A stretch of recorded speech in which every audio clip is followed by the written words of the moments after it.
Okay.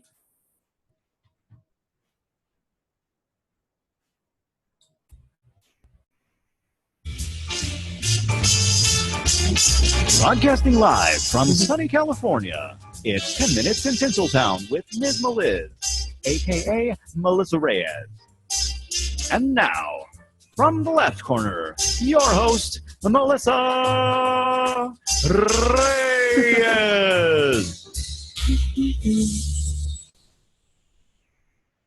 Hi, everybody. Thanks for coming to Tinsel Town tonight. I'm live. I'm Miz Meliz, and I'm here with Laura Gehl, and she is the author of Peep and Egg. I'm not trick-or-treating. Isn't this adorable? I'm so excited. Thank you so much, Laura, for being here. I'm so excited too. Thanks so much for having me. Well, where are you coming from? Where are you right now? I actually live in Maryland, so this is much closer to the end of the day for me than it is for you out there in California. But fortunately, all my kids are safely in bed, and so I am free to chat and excited to do so. Well, then that works out for you. I'm really glad to hear that. How old are your kids? My kids are 6, 8, 10, and 12. They're kind of little stair steps. People make fun of us for having kids who are all exactly 2 years apart, but it's worked out really well. That's great. That's great. I have 3 little stair steps too. My sons are actually 21, 19, and 16. So the second 2 are 3 years apart, but the first 2 are 18 months. So not perfectly staggered, but I still have that, 3 in a row little ducklings following me around, and now they're all taller than I am, so it's awkward. Yeah, that hasn't quite happened to me, but any day now for sure. A lot of my oldest son's friends are taller than me. He hasn't hit the growth spurt yet. It's the strangest thing when that happens, but it's also nice when they get older. It's fun. But this reading your book brought back memories for me. This is exactly the kind of book that I would have enjoyed reading to them. And I love it for a lot of reasons. And I wanted to kind of get into some questions for you that I have. Because I hadn't read a book to a child for years, I brought this with me to work. I work at a middle school, and I work in campus ministry, so it's not like I'm teaching or working in an office. It's just I have kids around during break times and lunch, and we just have a really good time. And so I asked a couple of the girls if they babysat or they had younger siblings and if they read books to them. And so a couple said, yeah, I do. So I said, read this and tell me what you think. So you got rave reviews from a couple of the middle school girls. Oh, that's so great to hear. They loved it. They had questions right away. And these are, little prep school kids, Catholic school. So I thought the questions would be, more childish. But you know what? They asked the same questions that I would ask you. So, I have them on little sticky notes. And so I want to say it in their words, but, so I loved some of their questions, but the first thing was, how did you come up with this story? Okay, well, first I have to say that I am also a sticky note person. I have sticky notes all over my house. I use them to remind me of things. I use them to write down story ideas in the middle of the night, so I'm always happy when I see another lover of sticky notes. But as far as coming up with the idea, it actually started with this book, which is Peep and Egg, I'm Not Hatching. And I just woke up in the middle of the night with this thought, I'm not hatching. And thought that has to be a book. And then the story and the characters kind of evolve from there. So it's the same characters, Peep and Egg, in this book, and then in the I'm Not Trick-or-Treating book.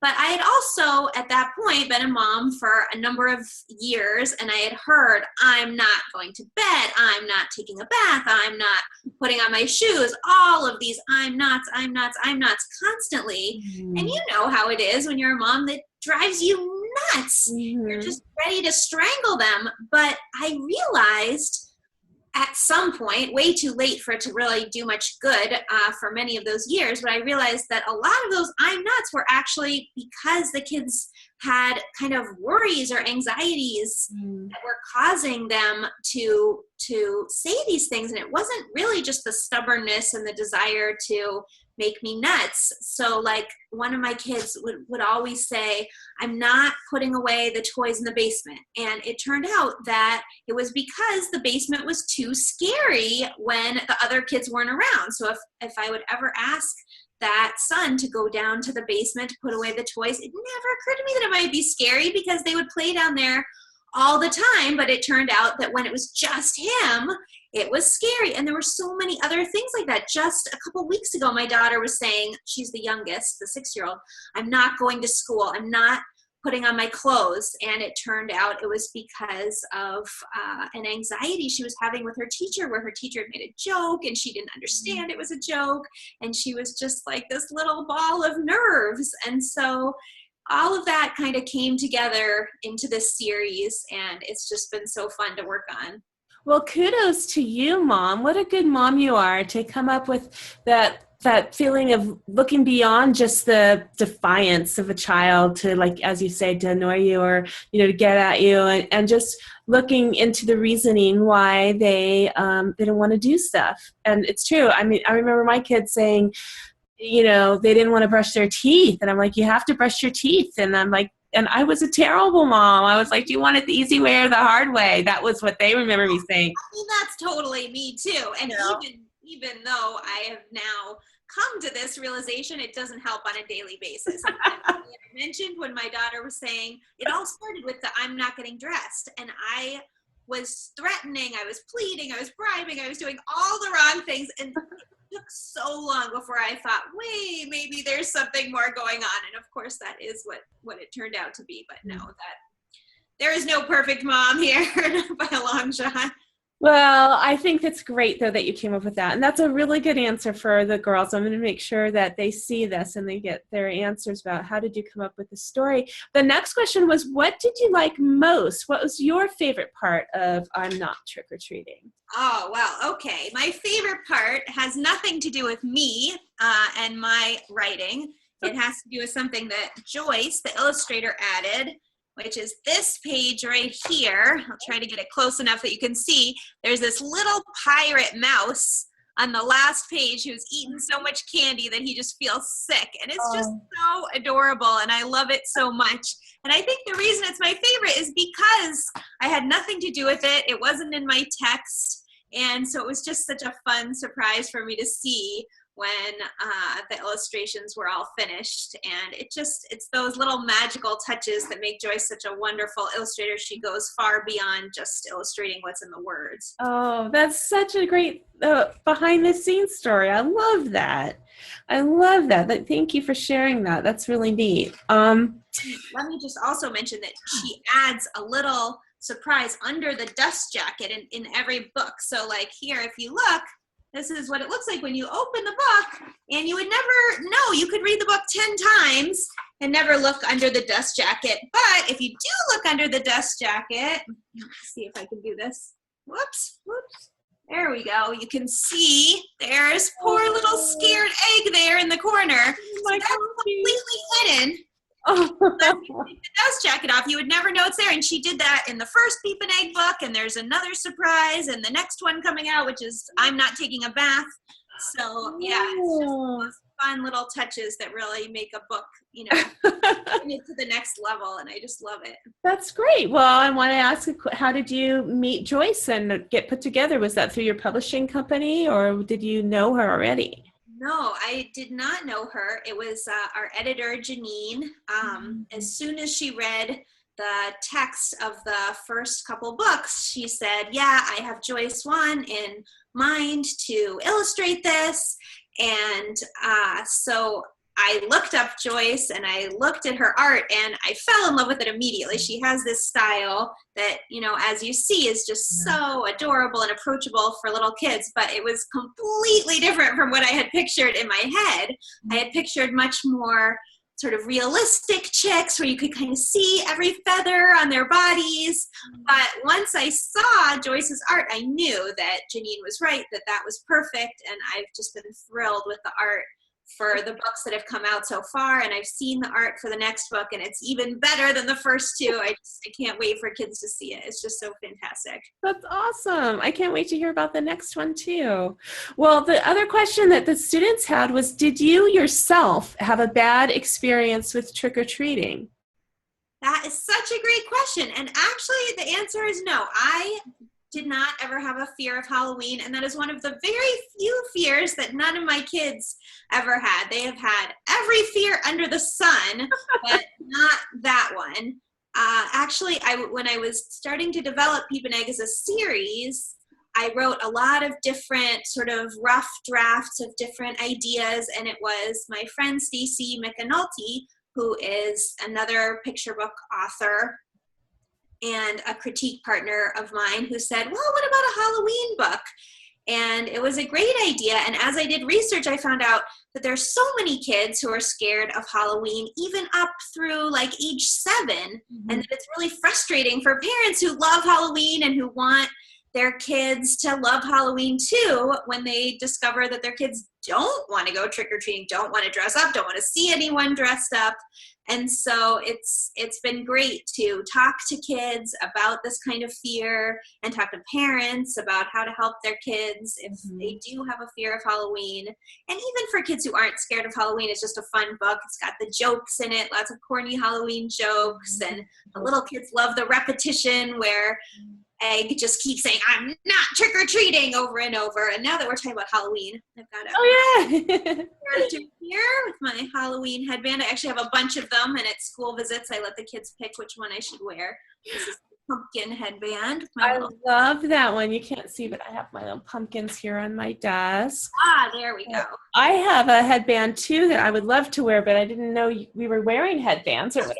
It's in the other room. Called each other and coordinated the way kids used to do in middle school. Oh, right. Now it's texting. They wanted to know, how did you decide on the title? And not that I'm not trick-or-treating part, but just Peep and Egg in general. And I had to say, I think there's more than one book, and they're, all called that because those are the characters, but they wanted to know, why did you call our characters that? Well, so there's a few stories there. The first, as far as the actual titles, you're right, because the editor wanted to make sure to feature the series and to bring attention to the characters is why their names ended up in the titles. Originally the titles were just I'm not trick-or-treating and I'm not hatching. Peep and Egg were not in the titles, but they really wanted to bring the characters front and center. And then as far as how the characters got their names, I mean, Egg was named Egg because in the first book, Egg really is an egg. And then Peep, I think I just thought was a fun chick name. And the funny thing is that Egg did used to have a different name once she hatched at the end of book 1. But my editor said, well, I really love the name Egg. Can we keep the name Egg? And I thought about it and I said, sure. And now I'm so used to thinking of Egg as Egg that I can't even imagine Egg having her old name. That's adorable, though. I mean, I don't know what it's like for your kids. My kids weren't this way, but I have family members who would call the youngest child Baby up until adulthood. My husband has an Aunt Baby. The whole family calls her Baby. She's a baby in the family. And I think that people can relate to that with the Egg, even though she has a name. I think that's really sweet. What made you come up with the jokes? And this part is interesting. I love that the kids got this, to make Peep happy. What made you come up with those jokes that made Peep happy? Well, yeah, I wanted there to be different strategies in each book as far as what Peep would do to try to sort of shake Egg out of her anxieties. Mm-hmm. And so in the first book, it's really simple, and Peep just keeps suggesting different fun things that they could do together. And then in this book, I just wanted to shake it up a little, and I do think humor is such a valuable tool in overcoming fears, and so I wanted to introduce that one. And so corny jokes just seem like a great way to do that with preschoolers. And okay, I've got to take the headband off because it keeps wiggling. So cute. But yeah, so it was fun picking the jokes. And I have heard from parents that their kids just keep telling the same jokes over and over after they read the book, that the parents have to hear the jokes over and over and over at home. But that's good, because repetition is comforting in and of itself, and the humor, of course, is comforting too. So it all works. It's true, and they're really cute. Did you come up with those jokes on your own, or are they some kind of come from some Halloween jokes? Jokes. I think they've been around, since we were kids. I did not make them up, but they're jokes that I knew when I was a kid, and that I think whoever made them up, it was a very, very, very long time ago. Well, I know my kids love books of jokes, so I think it really combines a lot of things that kids love. And did you do a lot of research on what things work, or what's your process for coming up with the stories? Well, I was a psychology major, and so some amount of that psychology was certainly coming in and informing my writing. But I also, I start by just writing a draft pretty quickly, and then there's just a huge amount of revision. I have 2 different critique groups, and they read everything I write and give suggestions, and then my agent gives suggestions, and the editor gives suggestions. So there's a lot of feedback and many, many drafts of every book, and these were certainly exactly like that. Well, the last question I have from the students, which I also really like, not going into the next book, but in this story, what would happen next if you went further with it? Oh, wow, that is a great question. I'm pretty sure what would happen next is that Egg would either be incredibly hyper after eating all the candy, or probably have a stomach ache from eating all the candy. But for sure, she had a fun time trick-or-treating and had a good Halloween, so it's worth whatever happens after that. And yeah, that's a really great way to think about what happens next. I mean, she may want to have it be Halloween every day if she liked it a lot. So that's really cute. Well, tell me what you would like for me to know about your book, and how can we get this book? Well, as far as how to get it, it is available on Amazon and in lots of independent bookstores. And you can also order it online through Target or Barnes & Noble, or, wherever you shop online. And my website, which is just www.lauragehl.com, always has information about all my books. So anyone can get my books that way. And I have now I'm blanking on the word, little book plates. That's the word, book plates that you can stick in. So I always encourage people, if they don't live anywhere near me in the DC area and aren't able to get to a signing, if they email me, I'm always happy to send a signed book plate so that it can be personalized for the child that the book is for. And I'm always happy to do that, and it's totally free. Well, I would like a book plate for my copy, if you wouldn't mind. I'll totally send you one. I'll send you, in exchange, I'll send you a little bracelet or something. I like to make jewelry and have a lot of jewelry and artwork and stuff behind me, because this is my studio for art as well as for my video production. So that's kind of what I'm into right now. So maybe I'll send you that is so cool. I'd love to hear more about that. That's right up her alley. Oh, well, thank you. Yeah, it's fun. I have a mentor, my best friend. She has a show that we met online doing these video things, and hers is called Paint with Heart, and I'm her co-host. And every week we give a free presentation on an art project, and everybody can get on here and follow along and make the art project. And so they're done in about 2 hours. And I've been learning a lot more about art, but it's also kind of a way to hang out with other people who like art and ask questions from a qualified, amazing teacher. And so it's a really fun experience, and we do that once a week. It's this weekend we're not doing it, but it's usually on Sundays. But she's at an expo this weekend for art, decorative artists.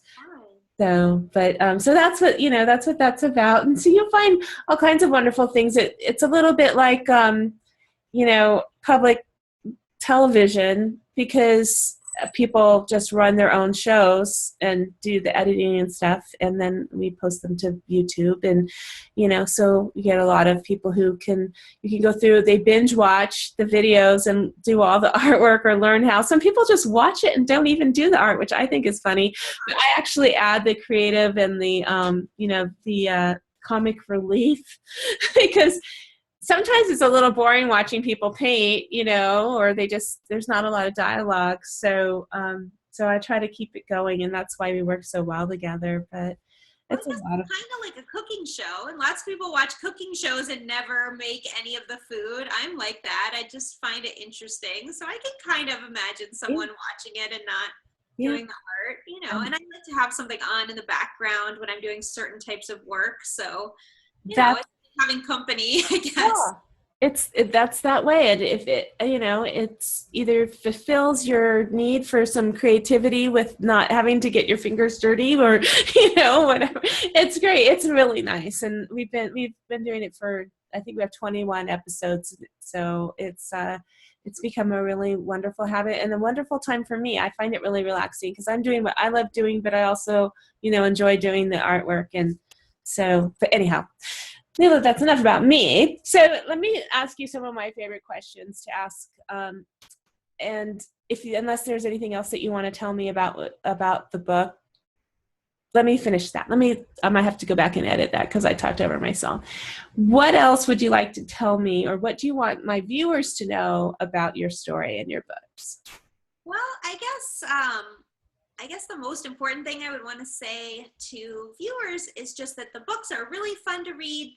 The kids love them and love to join in with the repeated lines.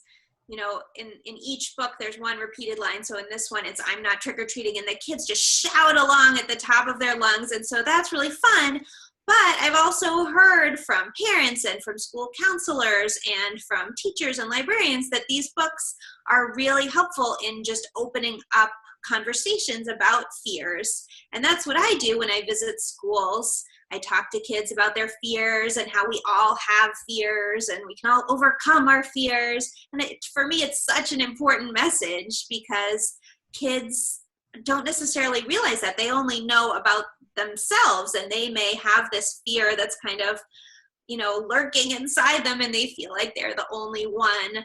Especially if it's a fear of something that other people love, like Halloween. They may be embarrassed to even say that they have this fear. I did this activity this morning at a school where I brought a bag with me and I said, "This is my bag of super scary stuff, and I'm too scared to get anything out of it. But if you guys are brave enough, you can try." And so, of course, these were pre-K, kindergarten, and first graders, and they would reach into the bag and pull something out, and it would be like a stuffed dog, and I would scream and throw the object.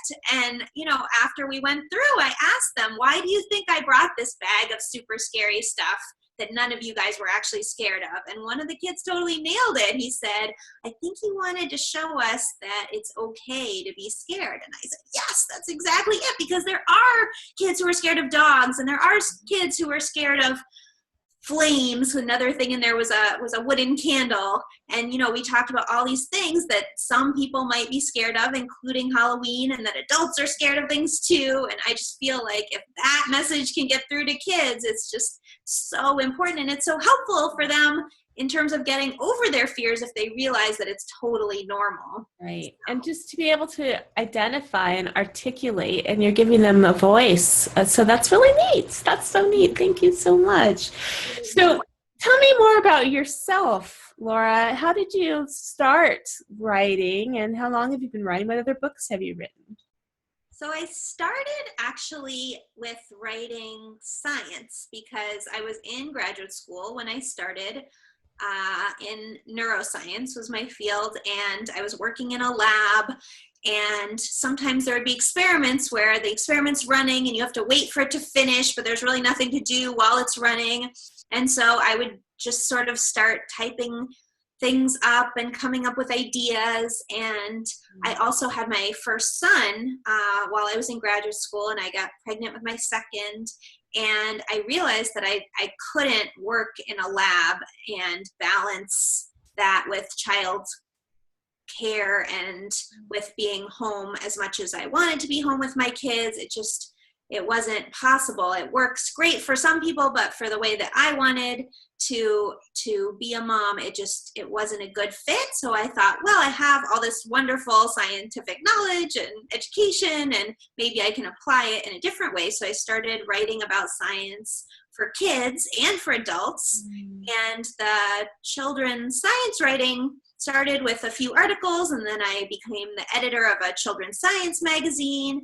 And then I turned toward fiction, and that's sort of where I've ended up. And it's funny because it all started with the science, and now I do science writing for adults still, but I don't really do any for kids anymore. But it's all, everything kind of works together to lead you to a certain point, and maybe I'll get back to doing more science writing for kids at some point.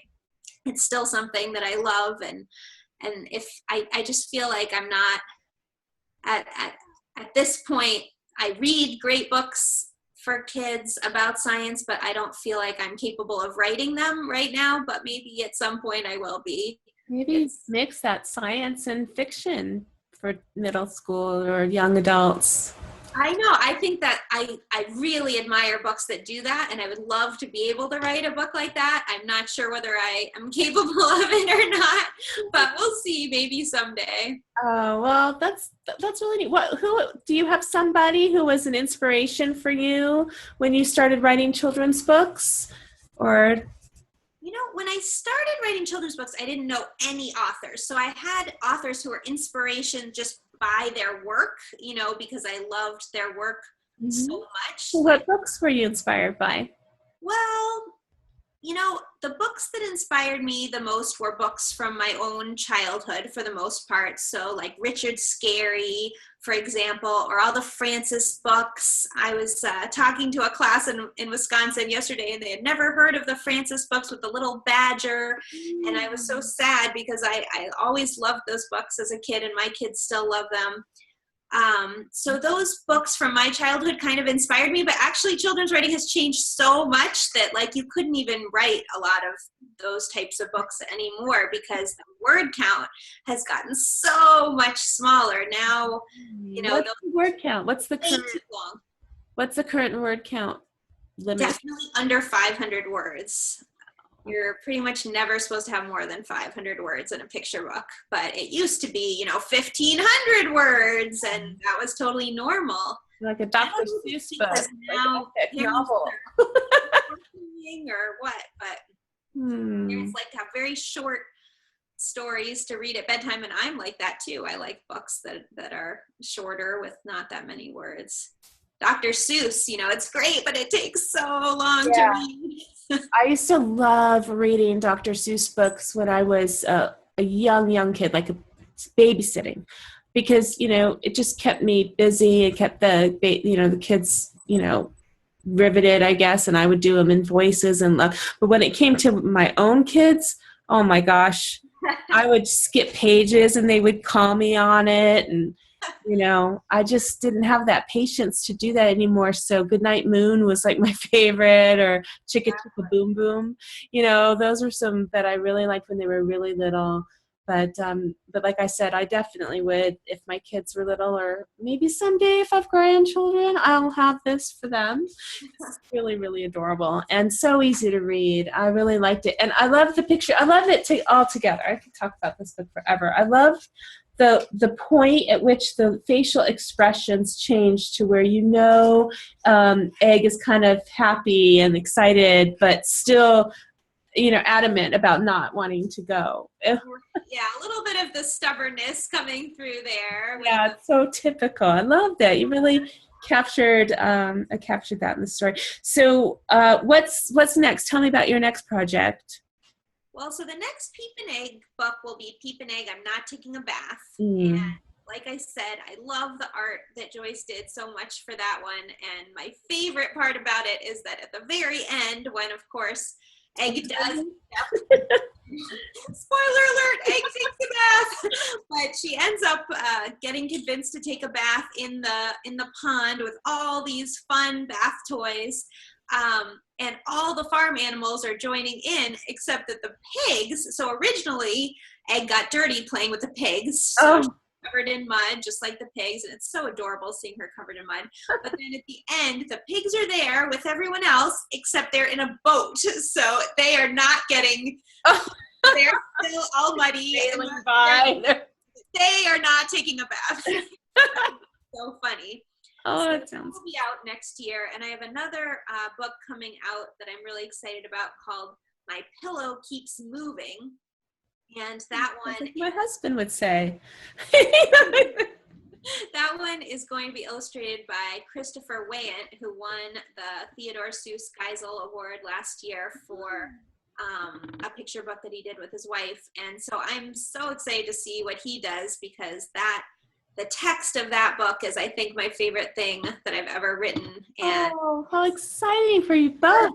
this dog who needs a home, and so he disguises himself as a pillow in the pillow store to try to get this man to buy him, and then he keeps disguising himself in different ways, and it's really funny and sweet, and I'm just very excited to share it with kids. And when is that one coming out?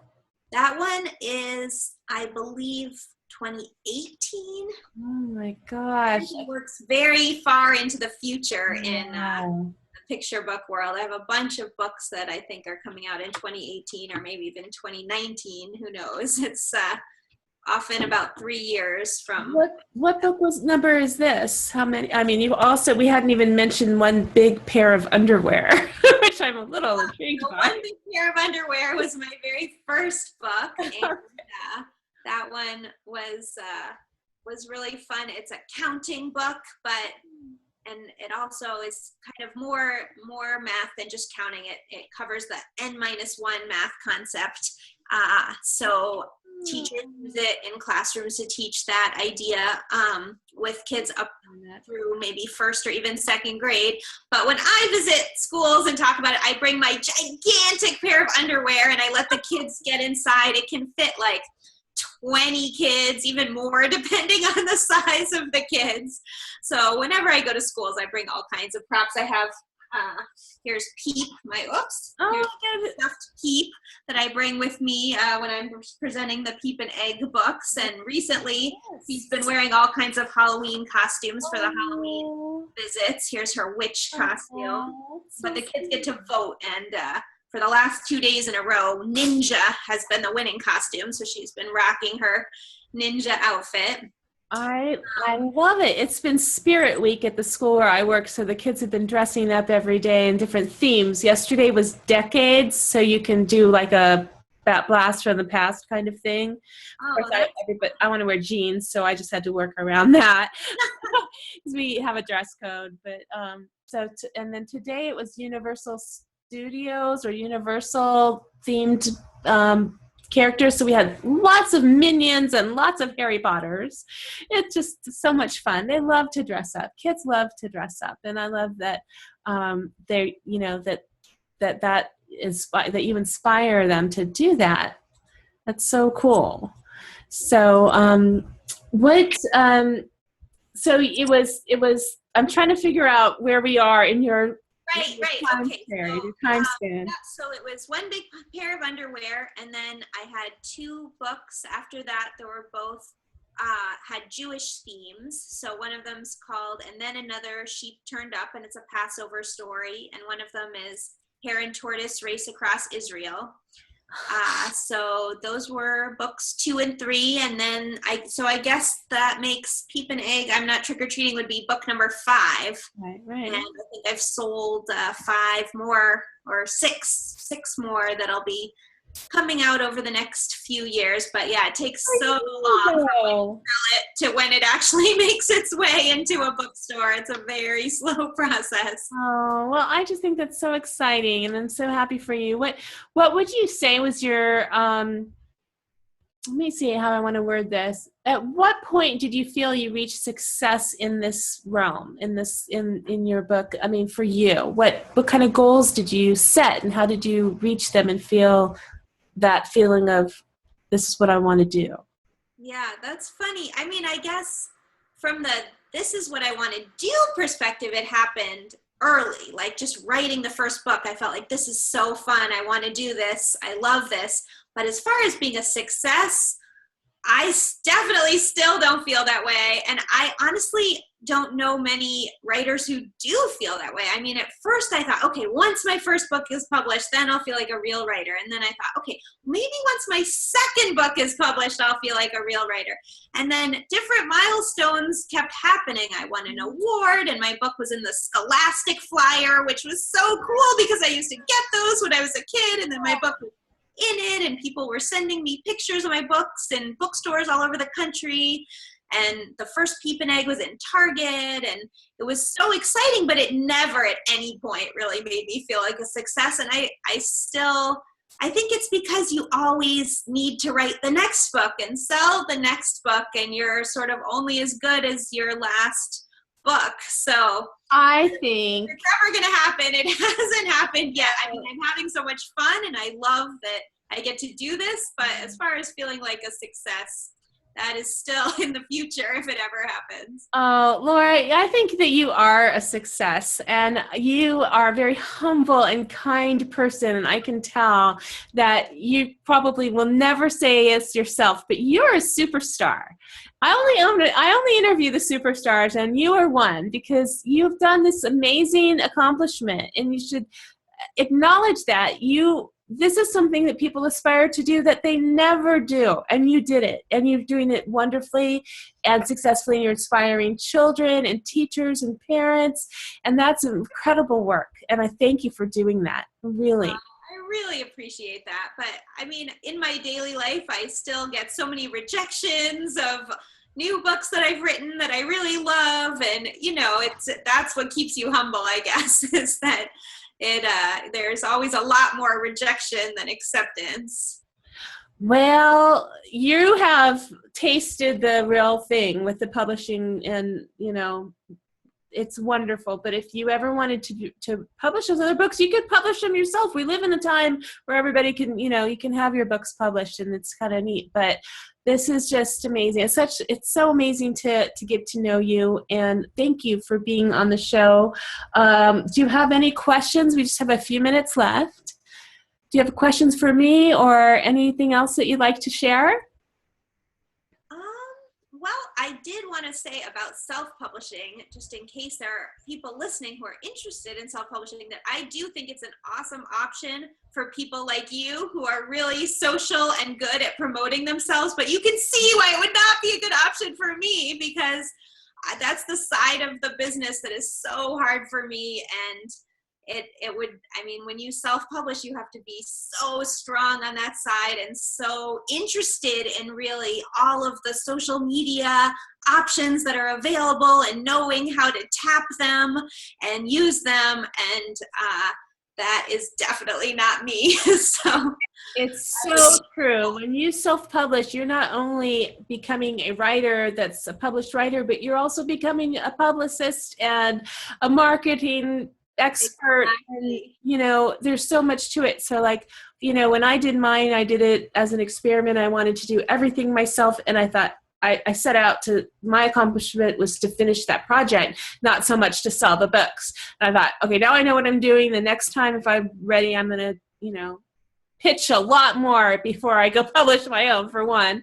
And then just if I do it, that'll be my primary work. It's really hard, but it depends on what your goal is, and your goal was to get these books in the hands of families and kids everywhere, and they are. So it's so exciting. It really, really is a good book. I have to tell you, I think you're the first children's book author that I've interviewed, and I really liked the book. So thank you so much for being on Tinsel Town with Miz Meliz live here on Zoom.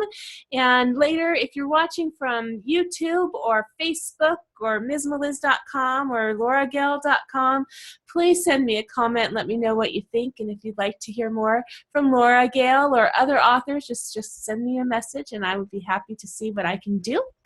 And the next interview I have is going to be with the author of another young person's book. This one is travels with Gannon and Wyatt in Hawaii, and it's with Keith Hemstreet. And we're not going to do a video because, like Gail said, it's just not for everybody. So we're going to do a written, old-fashioned style interview where I send him the questions, he sends me the answers, and I'm going to post an article. Well, I'm excited because I like to write too. That's So more comfortable for most writers, for sure, because then you can control what you say and think about it and edit it, as opposed to just blah, blah, blah, and feeling like, oh no, did I say the right thing? And I forget about that part because I love to talk, and I'm used to this, and I'm realistic in that they're not going, it's not like mass public. It's not going to be like on the news or anything. It's mostly going to be people you or I know who watch the video, and spread it around. So I feel more comfortable, but I hope that you felt at ease. You did a great job. And, if you can talk to children at schools, really, you could talk to anybody. You did a great job, Laura. That is a fair point. That's hard, I think. So thank you so much. I'm going to stop the recording. So thank you. If you want to say good night, but you don't have to leave because I'm just going to stop the recording. So thank you. Okay. Go ahead and say good night to everybody. All right. Good night. Thank you so much for having me. It was really fun to chat, and you did absolutely make me feel at ease, which is clearly one of your gifts. Oh, thank you. Well, it's lovely. And we'll be in touch some more. Okay. I'm going to, let's see.